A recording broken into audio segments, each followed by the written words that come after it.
We'll get into a little history, I'm sure, as well.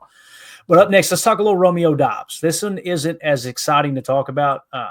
This is something I don't like to try to tear people down. That's not the purpose of this. But I don't want it to be a podcast where we don't talk about things that are important, right? And Romeo Doubs' future, I think, is up in the air, and I'm going to explain why. Okay. I just caught the ball. And first of all, look at the Guardian cap, right? I mean, we got to talk about that. That's something that came into play. What do you have? 2 concussions in the last 4 or 5 weeks, I believe it was. Yeah. So, and listen, it's more than football in that situation, right? Yeah. First and foremost, Romeo's health. I think Romeo's a good dude. I wish it would work out with the Packers, but if I had to kind of put an opinion on it, that's what this whole piece is about right here on Patreon. So I said, with the Packers most likely not carrying more than 6 receivers, the question becomes who's in and who's out. Recent rumors suggested that Romeo Doubs' camp leaked the possibility of DK Metcalf being traded to the Packers, right? Meaning Romeo Doubs was a part of that trade proposal. So you start to connect the dots. If it's been confirmed by multiple people, or at least been talked about by multiple people, the reason they knew DK Metcalf was getting traded and possibly to the Packers was because a leak came out of Romeo Doubs' camp, and meaning Romeo Doubs is a part of that trade package, right? If Goody was indeed shopping Romeo Doubs, that would suggest he's on his way out of Green Bay if the Packers could receive trade compensation as opposed to just cutting him outright with both a 1-game suspension and multiple concussions last season. So just wanted to mention that with Romeo Doubs. If I had to pick one to go of the guys that are starters on the team, it kind of feels like Goot is potentially ready to move on. Now, like Ryan talked about on his podcast, on the Packernet podcast, and he's done a great job covering this, I don't think Goody operates in indefinites as much as fans, right? Yeah. And it's just like the Jair thing. Yeah, Goody, it's obvious Goody wanted to move on, but it's not in the best interest of the team based off the offers we got. That doesn't mean we can't keep him, right? So that's still on the table. So I think the same thing applies with Romeo Doubs. So here is the early wide receiver room projection, okay? Trade candidate, Romeo Doubs. If they can't get trade compensation for Romeo, I want him on the roster. I think he proved after the 1-game suspension, he's going to be a team player. He's going to come in, keep his nose clean, and play. So why not keep him, right, if you can't get trade compensation? We drafted Romeo. Was it a 5th-round pick? Am I thinking right, Emilio? Tim, was it 4th or 5th? Something like that. I want to say it was 4th, but you're probably right on 5th.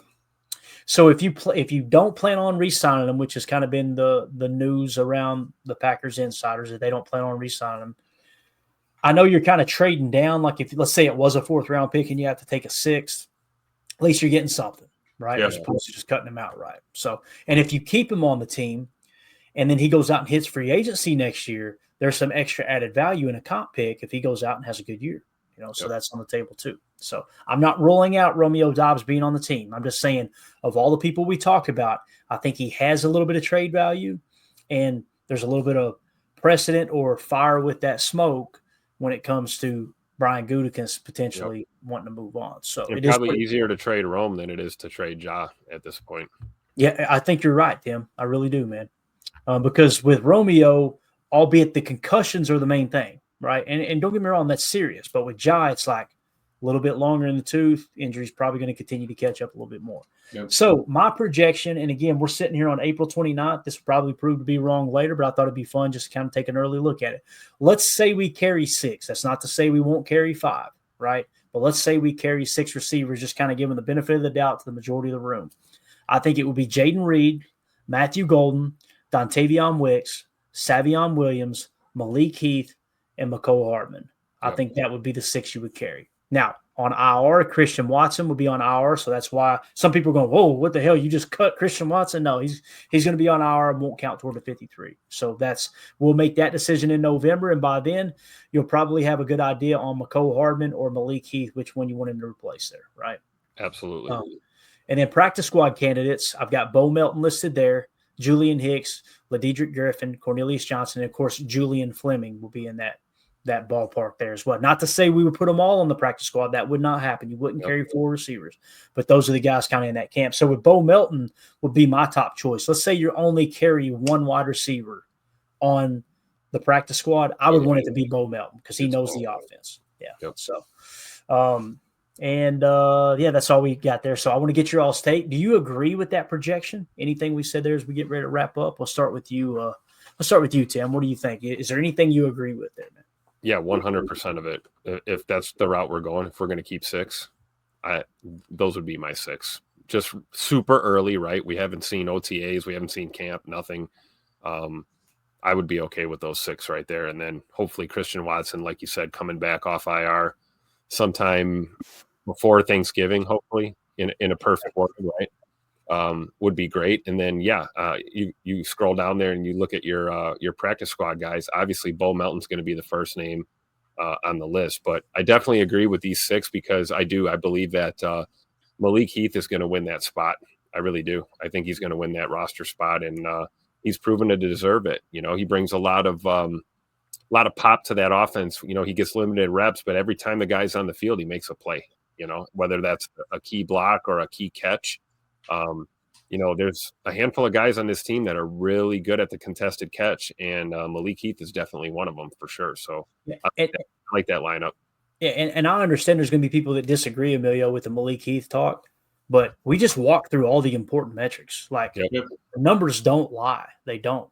And it's obvious they were trying to get him some more targets as well. So, and I think Respect Orange just hit it right here. To add to Heath there, his targets and everything, the blocking is huge. I mean, Matt LaFleur leans on that more than, you could think half of his numbers. If you're not out there trying to help your fellow, teammate trying to get the ball moved down the field, if you're going to just, half it, then I don't even want you on the field. That's probably what Matt's going to say, right? There's block, no rock. Hang on to the ball when you catch it, and you stop them from tackling your buddy when he's carrying it. That's all I'm asking of you. Yeah. And again, if we talk about cluster busters in draft season, right? We talk about that all the time. That could be a cluster buster on determining the roster in the wide receiver room is, all right, you got these 2 guys, they kind of grading out the same. We like them both the same. Which one blocks better? Malik Heath will take you to the damn water cooler, right? No doubt about it. United Bates says, I could see Doubs over Hardman, but I think this is all very fair. I could see that too, Bates. If the trade value is not there, you signed Hardman to make yourself not have to feel like you're back into a corner in the draft. You can let the board come to you. Well, the board came to you, and it was Matthew Golden and Savion Williams.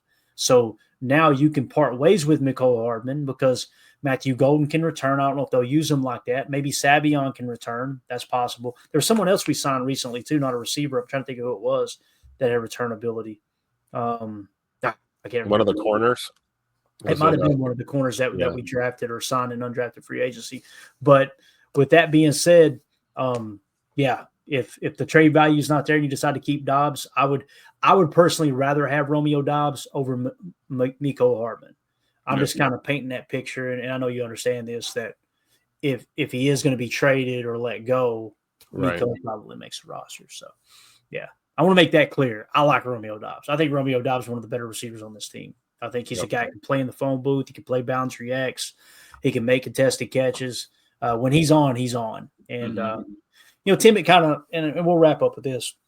It kind of makes sense with the whole Romeo Doubs situation last year when he said, I'm just trying to do what's best for my family. Don't that make sense? If he felt like the targets were being steered away from him and that's going to hurt him on his contract, you know what I'm saying? That kind of feels like that lines up now. Obviously hindsight 2020. Maybe I'm reading too much into it. I don't know. No, I think there's something there. I think that's fair.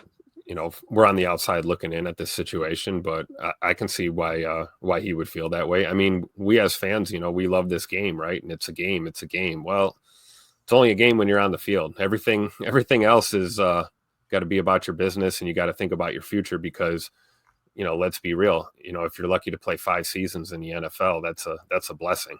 Anything more than that is just an absolute gift. So, the concussions are stacking up on it. This is year 3 Rome is entering here, and he's been concussed multiple times, multiple years. I mean, that's a serious thing. So, and if a team has to make a business decision, you're looking at who you want to shop. Maybe there is trade value for a guy like Rome, he's Mr. Third Down man. That's the guy you want to look to.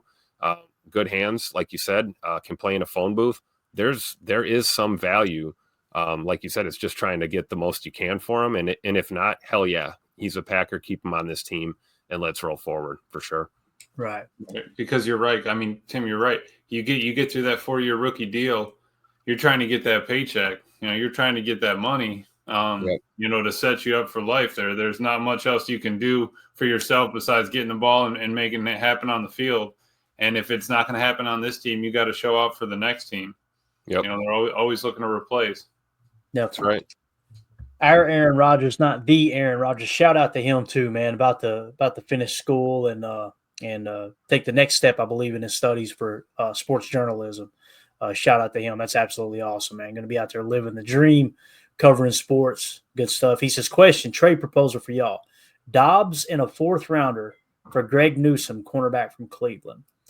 I know I'm in the extreme minority with this, Aaron. I'm not a big Greg Newsome fan at all. I'm just not.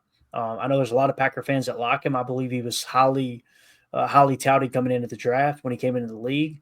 I don't feel like he's kind of lived up to those expectations. And I know Cleveland can be a dumpster fire, but they've had some pretty good defenses there in the last 3 to 5 years as well. So for me, Doubs and giving up a 4th rounder for Greg Newsome, I don't like it unless, of course, Jair is definitely not going to be here. That makes it a little bit tougher to say no, but I think it would still be a no there. I think for Doubs, for me, it would just be trade Doubs for a pick. That's kind of what I would go with. What do you guys think? We'll end right there. I would agree with that. I mean, Greg Newsome's best attribute is availability. Let's be real. He doesn't miss a lot of time, And like you said, Cleveland has been kind of a joke, but they have had some good Ds over the last few years. So, but I'm with you, man. I think if you're going to try and shop Rome's, you're going to try and get the highest round pick you can, as opposed to giving him up with a pick for, another guy. But then again, like, talk to us after June 1st, right? You know what I mean? Like, we might be singing a different song. I don't think that's that crazy of a trade proposal at all that Aaron's talking about here. It seems relatively realistic, but if Ja is gone, I'd rather go the route, if you are still interested in trading Rome, get the pick and then, sign another free agent corner or something to kind of just, be a patch guy as you develop your younger guys. But, anything can happen though. Like you said, we've got a whole month to go here to kind of see how things shape up. Yeah. What do you think, Emilio? Would you say yes or no to that trade there, bro? I would say no to that trade. Also, just because think about how many picks Cleveland has. They just picked up an extra 1st rounder next year with their trade back for Travis. I mean, they have a lot of draft capital. I don't see why, they would need a bunch more or even want to take on a receiver at this, right needing his first contract. If they don't absolutely love Rome, why would they take him on if they could go ahead and just grab another receiver from the draft? Yeah, that's a great point, man. In the trade talk for Romeo is like whoever gets him, it's going into a contract year, So, you just renting him for 1 year unless you plan on re-signing him. So that hurts the trade value as well. So that may be why there's a little momentum now. Like if Goody's trying to ship him now, the sooner the better, right?